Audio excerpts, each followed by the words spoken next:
Welcome back to the wrap-up episode of DJ's Best 5 Walks. We're now back in the studio. DJ? It's been 5 fantastic hikes. I hope you've enjoyed them as much as I have. Of course I did. I'm looking forward to watching the films and thinking back about them. Me too. Let's talk about the first episode we did. We went to the peak, and what do you think? What's the highlight of that episode? Well, I wanted to start you off with a nice, easy hike at the beginning. So we took a taxi up there, so there's no uphill to start with. It's a fantastic walk from the very top down because you get these sweeping views of Victoria Harbour, and then of course up to High West. A little bit of fun.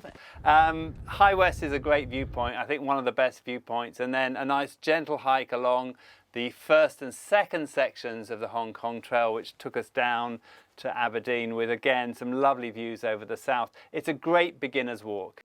And you've never done it before, right? Yeah, my first hike ever. So let's talk about the second episode. In the second episode, where did we go to? We went over to Sai Kung and we went up Sharp Peak. It was quite a step up from the previous hike in terms of the length, the time it took, the effort, the hill climbing, a one 500-meter peak to climb up. But at the same time, it probably wasn't as bad as the other ones. I'm not sure how you're going to rate them, but the next 3 were fairly similar in terms of difficulty. What would you say? After we done the first episode, I thought, that's quite easy. It's not that scary. And then you brought me to the Sharp Peak, and then I was like, I'm gonna die there. And then in every episode, I have the same thought. Well, interestingly, on the comments, when we said DJ's 5 best hikes, a lot of people immediately said, it must be Sharp Peak. I think it is for a lot of people in Hong Kong, this is their favorite hike. It's on the list. You have these amazing beaches that you go past, these 3 big bays, beautiful beaches, and then that steep hike up. Then a little ridge on the way back with some, again, really sort of nice sweeping views. You don't see anything of the cityscape, but you get a sense of just being out in the middle of nowhere. And if you want to do that, I think Sharp Peak is one of the best places to go. Let's talk about our third episode. We went to your house, Llama Island. What do you think? Well, this is the hike that I do on a regular basis. In fact, I probably do go up there nearly once a week with my dogs, as we did this time. I love being out there. It's a very different type of hike to the ones we did. Not quite as high. There's one 350-meter climb, which is quite bushy, as you discovered your first kind of real sense of not being on an established path. But at the same time, again, not too difficult, quite long, but lots of nice views. I would say the Llama hike was my favorite among all 5 hikes. And then the first time I did it, I thought it was really, really difficult for me. I almost died there, just like the other episodes. But I went back to Llama Island, and then I did the hike like 2 weeks ago. I did it again, and then I really love it. Well, I didn't know that. Great to hear that you've been back and done it again. Let's talk about the Passing Land run. So Passing Lang was one that I discovered while doing the Wilson Trail.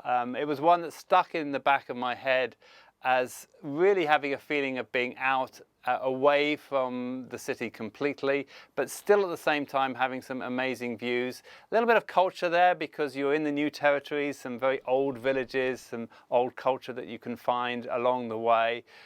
We weren't too lucky with the weather. The view wasn't as clear as it can be, but certainly towards the end of the day when the sun was setting and we were looking right over both sides, off to Shenzhen on one side and over to Hong Kong on the other side.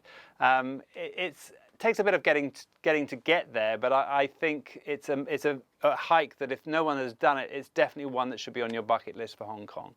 And also, I have to say, except from the first episode that we went to the peak, I think the Passing Land one is the least technical. It's all stairs. You don't need to climb, and then but it's quite tough because the path is really, really long. How many kilometers are there? I think we did most of them were around 15 kilometers.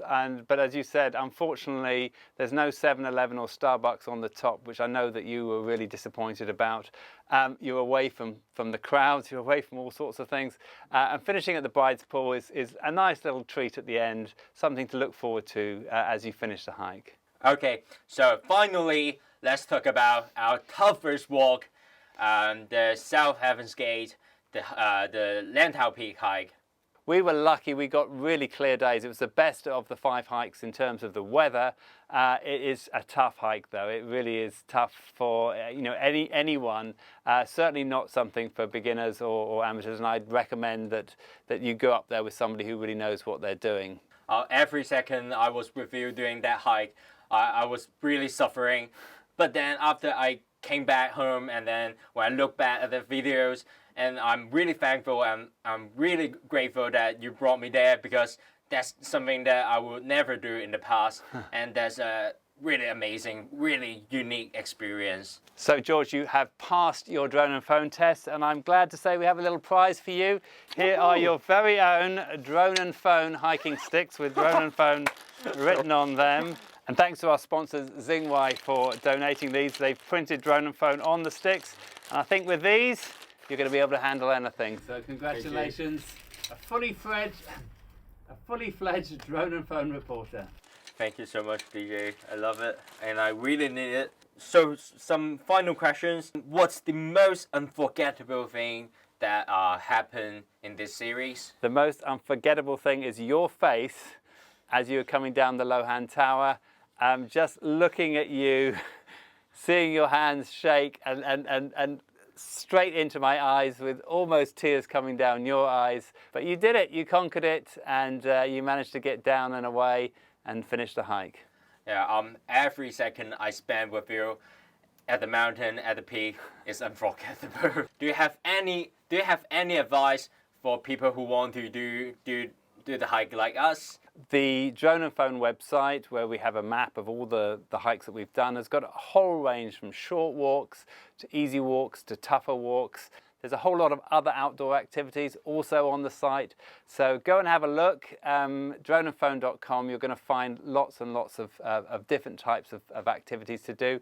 Choose whichever you feel is your level. So that's the end of this wrap-up episode. So don't forget to check out droneandphone.com and like our Facebook and subscribe to our YouTube channel for more content. My name's DJ Clark. And I'm George. And this is Drone and Phone. It's Drone and Phone. It's Drone and Phone.